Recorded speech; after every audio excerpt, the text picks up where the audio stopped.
Fox 3, missile armed, target locked, engage confirmed.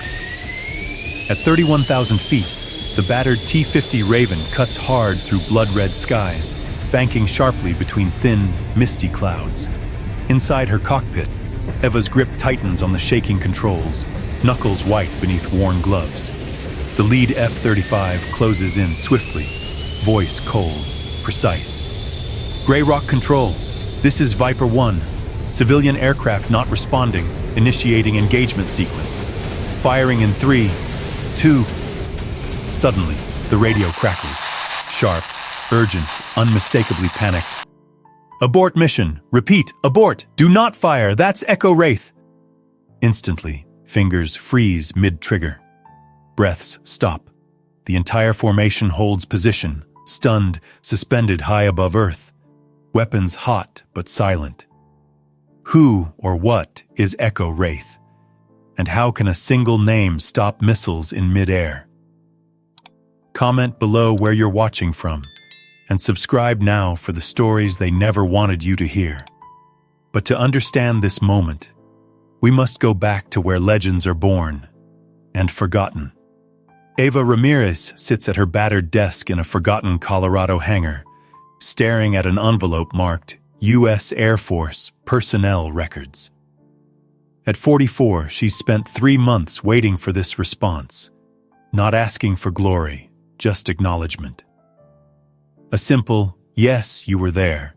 Her fingers work the envelope open with practiced resignation. The letter inside is brief, clinical.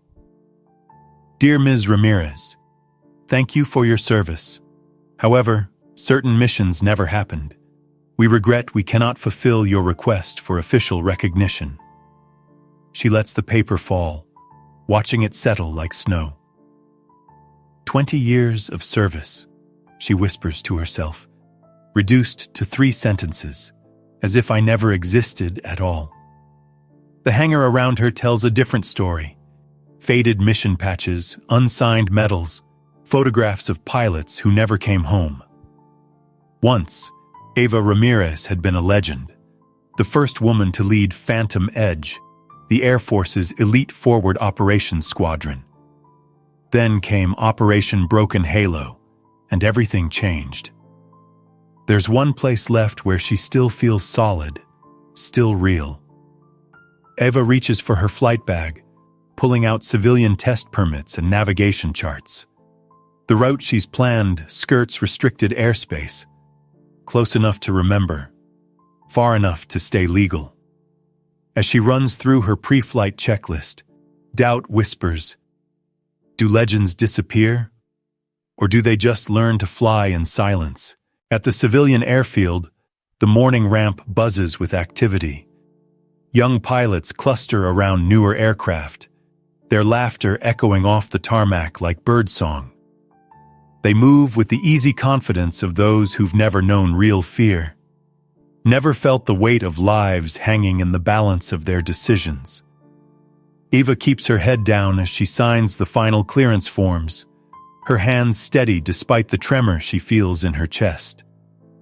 The tower controller, barely old enough to vote, glances up from his screen with the bored efficiency of routine. Test flight. You're cleared for departure runway 27. Winds light and variable, visibility unlimited. Have a good flight, ma'am. The casual dismissal stings more than it should. As Eva walks toward the Raven, she overhears 2 young pilots laughing nearby. Check out Grandma's antique. Bet that thing leaks oil. Probably has to hand crank the engine. Eva keeps walking, their words cutting deeper than they know. The Raven sits alone, paint chipped and exhaust-stained. But to her, it's still beautiful. A machine built for purpose, not show. She climbs into the cockpit and closes the canopy, sealing herself into the only world that's ever made sense.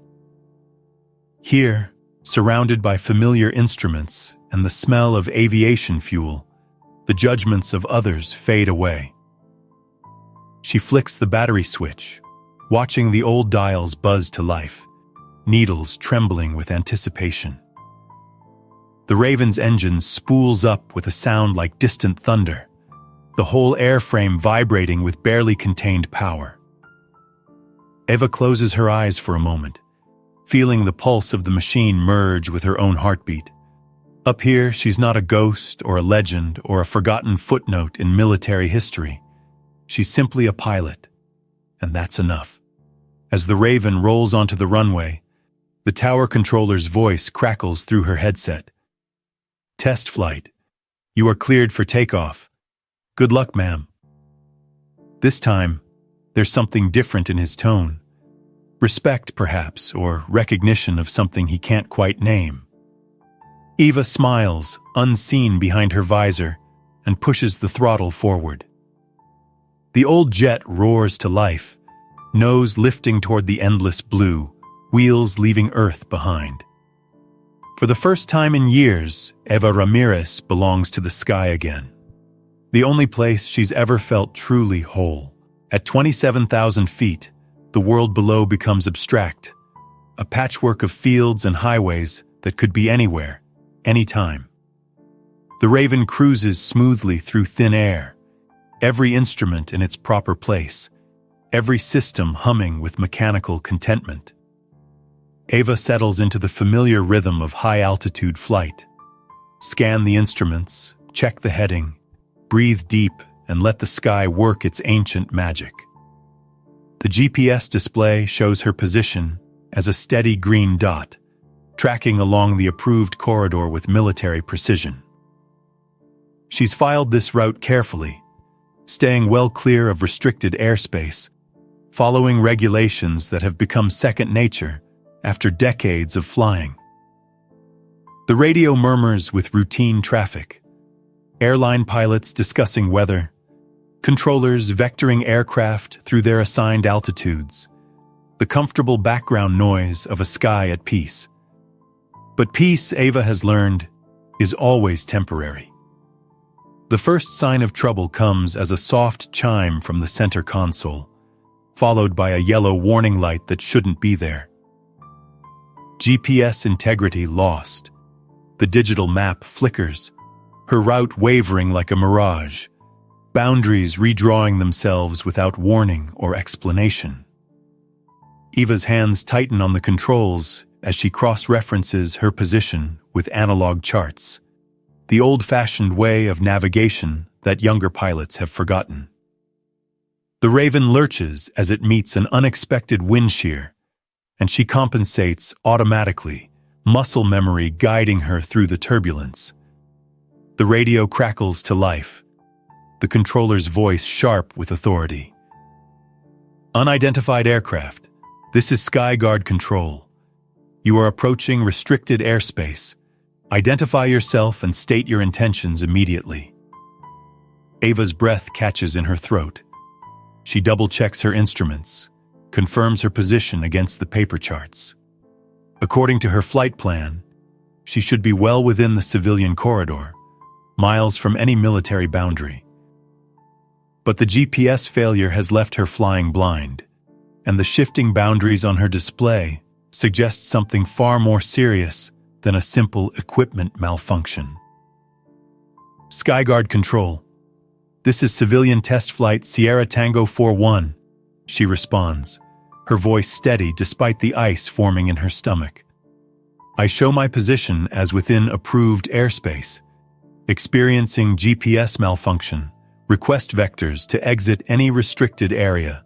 The controller's reply comes back clipped and formal, carrying the weight of procedures that brook no argument. "Negative Sierra Tango 41. Maintain current heading and altitude.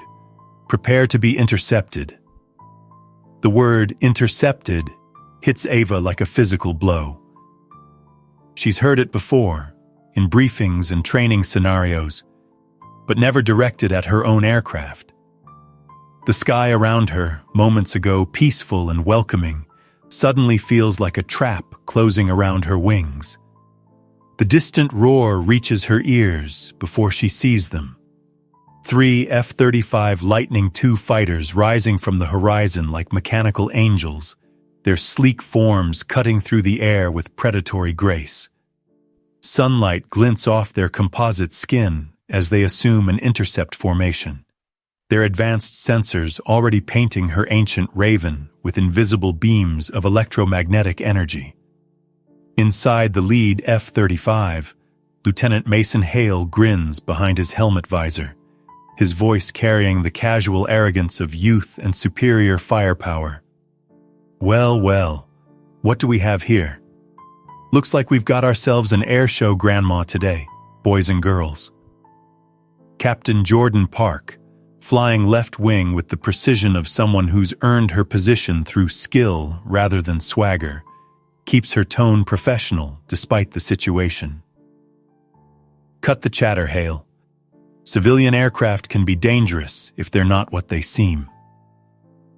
In the third F-35, Lieutenant Theo Barrett maintains radio silence, but his eyes are sharp as he studies the Raven through his HUD display.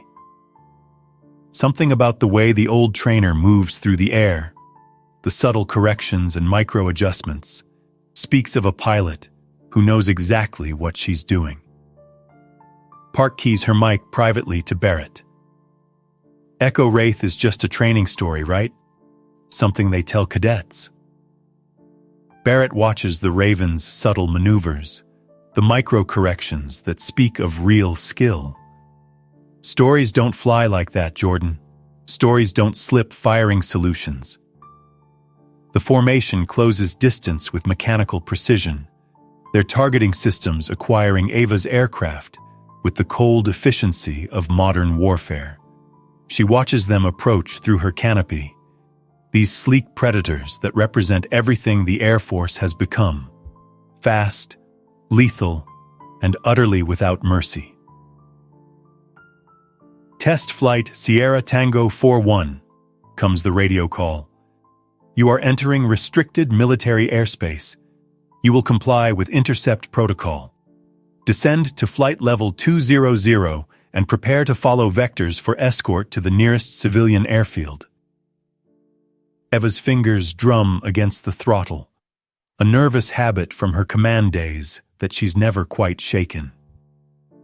She studies the geometry of the intercept, the angles and distances that will determine her fate. 3 F-35s in perfect formation, no escape route, no room for error. Her mind automatically calculates options, running through scenarios with the tactical awareness that made her legendary. But instead of panic, she feels something else stirring in her chest, a familiar calm that comes from accepting the inevitable.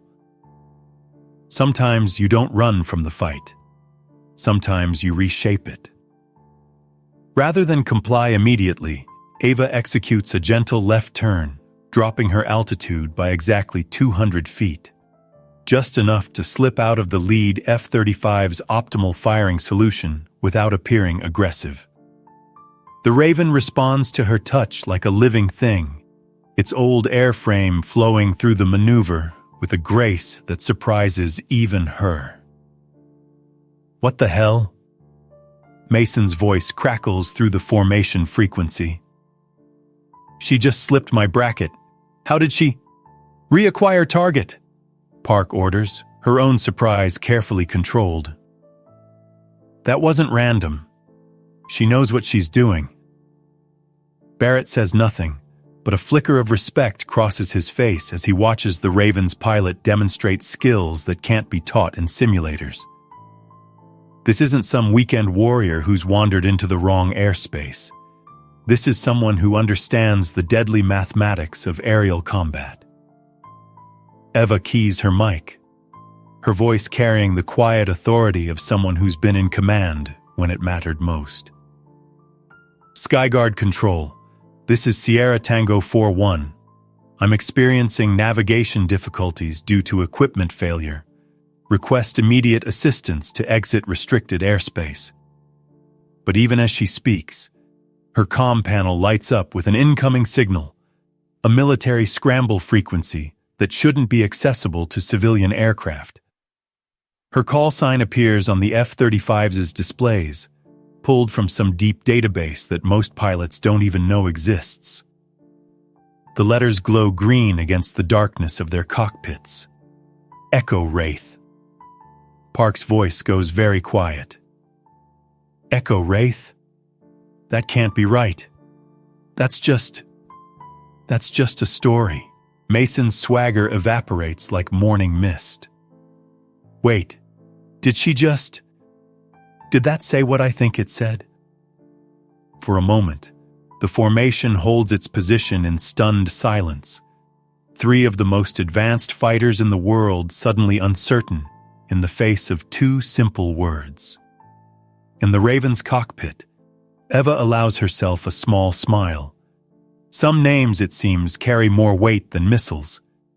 She keys her mic one more time, her voice soft, but carrying the authority of legend.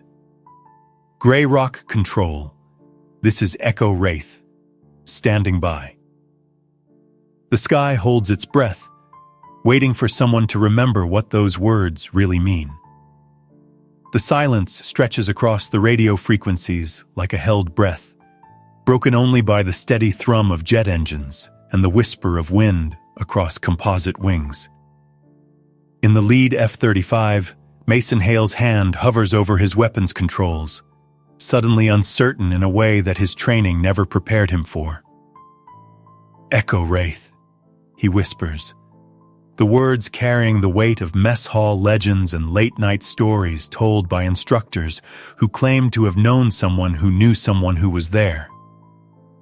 That's not possible. Captain Park's voice cuts through the formation frequency, sharp with the kind of authority that comes from recognizing something bigger than yourself. All aircraft maintain position. Do not engage. Repeat, do not engage. But before anyone can respond, a new voice joins the channel. Deeper, older, carrying the weight of years and the unmistakable tone of command authority. Viper Flight, this is Major Leo Hunt, acting as Sierra Lead. Stand down immediately. That's a direct order. The words hit the formation like a shockwave. Hunt's voice carries across the years, unchanged by time or distance, and Eva's grip tightens on the Raven's controls until her knuckles show white through her gloves. She knows that voice as surely as she knows her own heartbeat, had thought it silenced forever in the chaos of Operation Broken Halo. Major Hunt? Park's voice carries a mixture of confusion and growing awe. Sir, is it really her? Hunt's reply comes heavy with memory and regret, each word carefully chosen. That's her. Echo Wraith. The pilot who saved us all when the world went to hell. I saw it with my own eyes. The sky around them suddenly feels charged with history, as if the very air remembers what happened in those desert skies 20 years ago. Eva closes her eyes for a moment, letting the memories wash over her like a tide she's been holding back for too long. The sandstorm had come from nowhere, a wall of brown fury that turned day to night in minutes. Eva's Phantom Edge squadron was scattered across hostile airspace, their original mission compromised by intelligence failures and political miscalculations. Enemy drones filled the sky like mechanical locusts, their AI-controlled swarms moving with inhuman precision. They're everywhere. Hunt's voice crackled through the static, his F-16 barely visible through the blowing sand. We're boxed in, Eva. I count at least 40 hostiles, maybe more. Eva's voice came back steady and calm, the eye of the storm even as chaos raged around her. I see them, Leo. On my mark, break left and run dark. Kill your transponders and follow the deck. Negative, you'll be cut off. There's no way out if you stay behind. That's the point. What happened next became legend, whispered in pilot training schools and tactical seminars for years to come. Eva Ramires, alone in her aging F-16, executed what would later be called the Mirror Strike, a desperate gambit that turned the enemy's technological superiority against itself. Using her aircraft's primitive ECM system and a handful of reflective chaff dispensers, she created a false signature that multiplied across enemy sensors. To the AI-controlled drones, it appeared as if an entire squadron was attacking from multiple vectors simultaneously. The swarm, programmed to respond to the greatest threat, converged on Eva's position while the rest of Phantom Edge slipped away in the confusion. For 17 minutes, Eva Ramires fought a ghost war against an enemy that couldn't tell reality from reflection.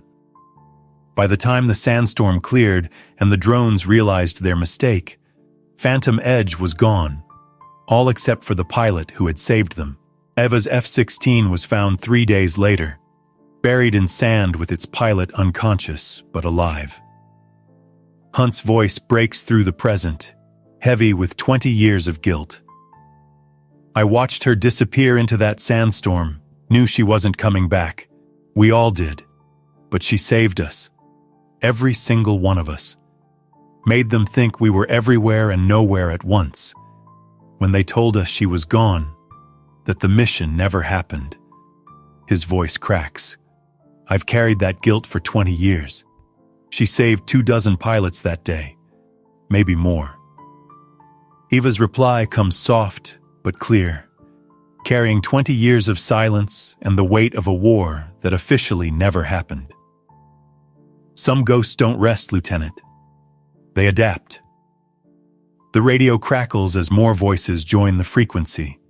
Controllers, pilots, even a general who's been pulled from a meeting to deal with what's rapidly becoming a situation that no manual has prepared them for. But it's Park who speaks next, her voice thick with emotion that she's fighting to control. You're the reason I became a pilot, she admits, the words pulled from some deep place that she's never shared with anyone. They told us stories in the academy, how you survived the impossible, how you made the enemy fight your fight instead of theirs. Eva's face remains impassive behind her visor, but her voice carries the weight of every mission, every loss, every night she's wondered if the price was worth paying. I flew because others needed to make it home. That's all any of us can do. The controller's voice cuts through the moment, professional but respectful in a way that suggests word has already spread through the chain of command. Echo Wraith, all aircraft have permission to escort. Orders from command. But it's not just orders anymore. Across the military frequencies, word spreads like wildfire. The ghost pilot is back. The legend is real. Echo Wraith flies again. One by one, aircraft request permission to join the formation. A pair of F-16s from the training squadron, a KC-135 tanker that diverts from its route, even a T-38 trainer flown by a young lieutenant who grew up on stories of the pilot who saved Phantom Edge. The sky fills with aircraft, all flying in loose formation around the battered Raven, as if the entire Air Force has suddenly remembered what it means to honor its own. Eva finds herself at the center of an impromptu aerial parade, surrounded by the living legacy of everything she sacrificed in silence. Hunt's voice comes across the radio one more time, shaking with emotion that 20 years of military discipline can't quite contain. Some debts can't be paid, Eva. They can only be honored. Eva blinks against the sudden brightness in her eyes, her throat tight with feelings she's kept buried for too long. Recognition isn't why I flew, Leo. It's not why any of us fly. We do it because it's who we are. The sun breaks through a bank of clouds at that moment, bathing the entire formation in golden light. For a brief, perfect instant, every pilot in the sky, rookie and veteran, legend and unknown, flies not by rank or regulation, but by something deeper. Respect, honor, the unbreakable bond that connects all who have chosen to serve something greater than themselves. In the Raven's cockpit, Eva allows herself a moment of pure emotion. feeling the weight of 20 years of silence finally lifting from her shoulders. She's not forgotten. She never was.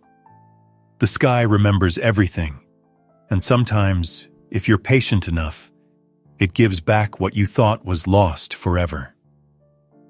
The formation escorts Eva back to the civilian airfield like an honor guard, their jets catching the afternoon sun as they peel away one by one with crisp salutes visible through cockpit canopies. The Raven touches down with the gentleness of a feather, its worn tires squealing softly against asphalt that's seen 1,000 landings, but never one quite like this. Eva sits in the cockpit for a long moment after the engines wind down, her helmet resting in her lap, sweat cooling on her forehead. The sudden quiet feels almost oppressive after the thunder of formation flying, but it's a peaceful kind of silence. The quiet that comes after a storm has passed, and the world has been washed clean. She expects the usual emptiness of arrival. A fuel truck rumbling in the distance. Maybe a mechanic or two glancing up from their work. The routine indifference of civilian aviation. But as she climbs down from the Raven's cockpit, she realizes that today is different. 3 figures wait at the edge of the tarmac, their silhouettes sharp against the golden light of late afternoon. Captain Park stands at attention, despite being out of uniform, her civilian clothes somehow making her military bearing even more pronounced. Beside her, Major Hunt looks older than Eva remembers, his face lined with years of carrying secrets, but his eyes hold the same steady intelligence that made him the best wingman she'd ever flown with. The third figure is younger, an Air Force cadet in pressed dress blues, her posture perfect, but her eyes wide with the kind of awe that can't be taught or faked. As Eva approaches, the young woman steps forward with the careful precision of someone who's rehearsed this moment in her mind 1,000 times. "Ma'am," she says, her voice clear despite the tremor Eva can hear beneath the surface. "I'm Sergeant Casey Lynn. It's an honor to meet you. My father flew with the 442nd Fighter Wing. He said if you ever showed up again, I should shake your hand and tell you that Phantom Edge lives on." Eva stops, caught off guard by the unexpected connection. She studies the young woman's face, seeing echoes of pilots she once knew. The same determination and quiet courage that marks those who choose to serve. She takes Casey's offered hand, feeling the firm grip of someone who understands the weight of tradition. "Your father was a good pilot," Eva says simply. "I'm sorry I never got to tell him that myself." Casey's smile is radiant. "He knew, ma'am. He always knew." Park approaches next, her usual professional composure cracking slightly as she struggles to find the right words. "I wanted to thank you," she says finally. "For today, for everything. For showing us that legends aren't just stories." Eva shakes her head, the gesture gentle but firm. "You would have done the same for me, Captain. That's what this uniform means, even when we're not wearing it." But it's Hunt's approach that carries the most weight, 20 years of separation and regret heavy in the air between them. His eyes are bright with unshed tears, his voice rough with emotion when he finally speaks. "Eva, I'm sorry. I'm so damn sorry I couldn't get you out. I tried. God knows I tried. I put in for your name every year, pushed every contact I had, but they buried it so deep." His voice breaks, the words tumbling out like water through a broken dam. "I should have done more." Eva looks at him for a long moment, seeing not the major who stands before her now, but the young lieutenant who flew her wing through hell and back. She reaches out and places a hand on his shoulder, the gesture carrying forgiveness that words could never express. "The sky forgives us all, eventually," she says quietly. "You got them home, Leo. That's what mattered. The four of them stand together in the fading light, each lost in their own thoughts of duty and sacrifice, of the bonds that connect those who have chosen to serve. The moment stretches, comfortable in its silence, until Casey speaks again. "Ma'am, if I may ask, do you regret it? Never being officially recognized for what you did?" Eva considers the question, her eyes drifting to the horizon where the last of the escort formation is disappearing into the distance. "Regret is a luxury I can't afford, Sergeant. As long as you remember what it means to fly for others instead of yourself, as long as you carry that forward to the next generation, then nothing was wasted." Casey nods solemnly, then reaches into her pocket and pulls out a small patch, black fabric with a white silhouette of a bird in flight. The words, "Ghost Legacy," stitched carefully by hand. "My friends and I made this. We wanted you to know that legends don't belong to one person. They belong to everyone who keeps the spirit alive." Eva accepts the patch, turning it over in her hands. The stitching is imperfect, clearly done by someone learning the craft, but it carries more weight than any official decoration ever could. "Then you're the ones who'll keep the sky honest," she says, tucking the patch into her jacket pocket. Casey's eyes shine with determination. "How do we honor what you did? How do we make sure it matters?" Eva studies the young woman's face, seeing echoes of her younger self. "By remembering that service isn't about recognition, Casey. It's about the person next to you making it home. That's all that ever mattered." "But what about justice? What about the truth?" "The truth is standing right here," Eva says softly. "In you, in Captain Park, in every pilot who chooses to serve something greater than themselves. That's how legends really live, not in history books, but in the hearts of those who carry them forward." They walk together toward the hangar as the sun begins to set, their footsteps echoing on concrete that's witnessed countless homecomings. Casey chatters excitedly about her training, about the stories she's heard and the dreams she carries. Park and Hunt fall into the easy conversation of professionals who found mutual respect, while Eva listens with the quiet satisfaction of someone who's seen her legacy take root in younger hands. That night, after the others have gone, Eva stands outside the hangar with her face turned toward the stars.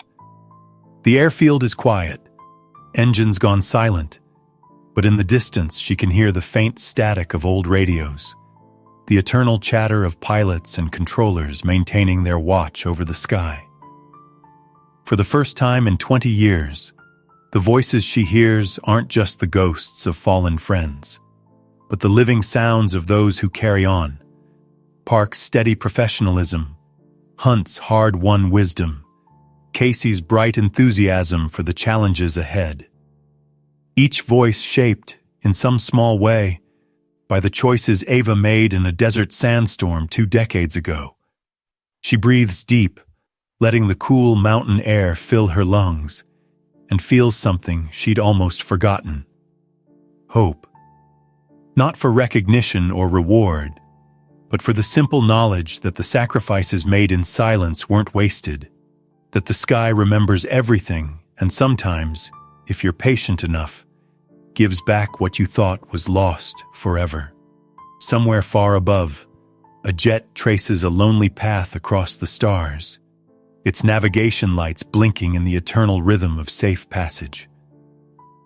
Eva lifts her hand in a quiet salute, unseen but never unreturned, and feels the weight of 20 years finally lifting from her shoulders. The morning after brings unexpected visitors to Eva's quiet hangar. The base commander himself arrives in a staff car, accompanied by a public affairs officer and a photographer with enough equipment to document a state funeral. They offer her everything she once thought she wanted: a recognition ceremony, a medal presentation, Interviews with military journalists who promise to tell her story to the world. Eva listens politely, pouring coffee from the battered pot that's been her companion for 20 years, but her answer is gentle and firm. I appreciate the offer, truly, but I'm not here for spotlights or ceremonies. I already got my life back. The commander, a career officer who spent his life chasing the next promotion, looks confused. Ma'am, this is your chance to set the record straight, to show the world what you did. Eva's smile is patient, understanding. The people who needed to know already know. That's enough. After they leave, shaking their heads at the missed opportunity, Eva returns to her routine. She checks the Raven's engine, tops off the oil, runs through the same maintenance checklist she's performed 1,000 times. But something is different today. The work feels lighter, purposeful in a way it hasn't for years.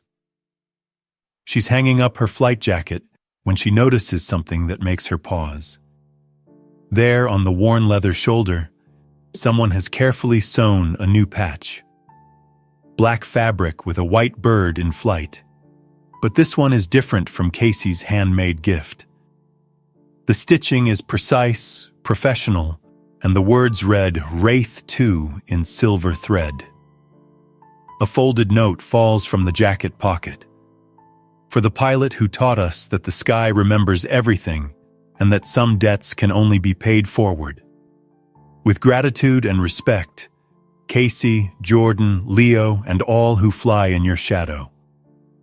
Eva's throat tightens as she runs her thumb over the careful embroidery. Not for the recognition, but for the continuity. Proof that what she built, what she sacrificed, lives on in others. The patch isn't about her anymore. It's about the responsibility that passes from one generation to the next. The eternal promise that someone will always stand watch over the sky. The next morning dawns clear and cold, with the kind of crystalline air that makes flying feel transcendent. Eva prepares for what she knows will be her last flight in the Raven. Not because she's giving up, but because she's finally ready to let go. As she rolls the aircraft onto the tarmac, she's greeted by an extraordinary sight. A line of young pilots in crisp uniforms stands at attention along the runway, their faces serious and respectful. No cameras, no speeches, no fanfare, just the simple acknowledgement of one pilot by others who understand what it means to serve. Casey stands at the head of the line, her salute sharp and proud.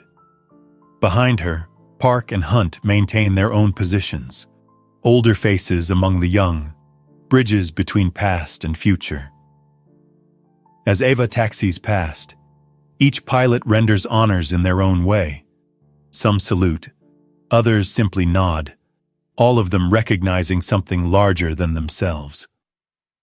The tower controller's voice crackles through her headset, warm with respect. Echo Wraith, you are cleared for takeoff. Safe skies, Commander. The title hits her like a physical blow. Not because it's wrong, but because it's exactly right. She's never stopped being a commander, never stopped carrying the responsibility for those who follow. The rank may have been stripped away by bureaucrats and politicians, but the duty remains eternal. Eva pushes the throttle forward, feeling the Raven surge beneath her hands one last time. As the wheels leave the ground, she catches her reflection in the canopy, older, lined with years of carrying secrets, but finally at peace.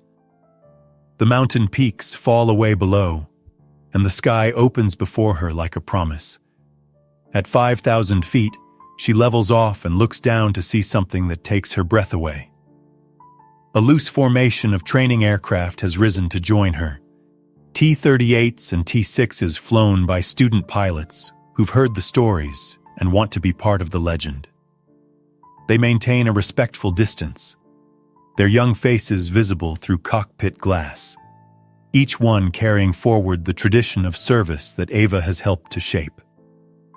Her radio crackles with voices from across the spectrum, controllers offering vectors, pilots requesting to join the formation, even airline captains who've diverted slightly from their routes to catch a glimpse of the ghost who saved the sky. The airwaves fill with the sound of a community honoring one of its own, not with medals or ceremonies, but with the simple act of shared flight. As the formation climbs toward the sun, Eva keys her microphone one last time, her voice carrying across the frequencies with the authority of hard-won wisdom. Legacy isn't about medals or recognition. It's about the courage to keep flying when the world forgets you, to serve something greater than yourself, and to trust that the sky remembers everything, even when we think we're flying alone. She banks toward the sunrise, the ravens small but defiant against the endless blue. Behind her, the formation follows, a living bridge between past and future, carrying forward the eternal promise that someone will always stand watch over the sky. The radio falls silent except for the whisper of wind and the steady pulse of engines. Eva climbs toward the light, no longer a ghost or a legend, but simply a pilot doing what pilots have always done, showing others the way home. In control towers and ready rooms across the country, her call sign appears on screens and in hearts, glowing with renewed purpose. The story spreads not through official channels, but through the informal network of those who understand that true heroes don't seek recognition. They simply do what needs to be done, trusting that the sky will remember when it matters most. Far below, in a quiet hangar in Colorado, a young sergeant carefully folds a flight jacket and places it in a case marked Echo Wraith, Phantom Edge Squadron. The patch on the shoulder catches the light, its silver thread spelling out a promise that will outlive them all. The sky remembers everything, and some debts can only be paid forward. The legend of Echo Wraith isn't ending. It's just beginning again, carried by new voices and young hands toward horizons that Eva Ramires can only imagine. And somewhere in the endless blue, her spirit soars on, watching over all who choose to serve the sky with courage, honor, and the quiet knowledge that true heroism needs no witness except the wind. Every community has its Echo Wraith, the teacher who stays late, the neighbor who checks on the elderly, the veteran who serves in silence. Who is the unsung hero in your life? Comment their story below and subscribe to honor those who serve without recognition, because some debts can only be paid forward.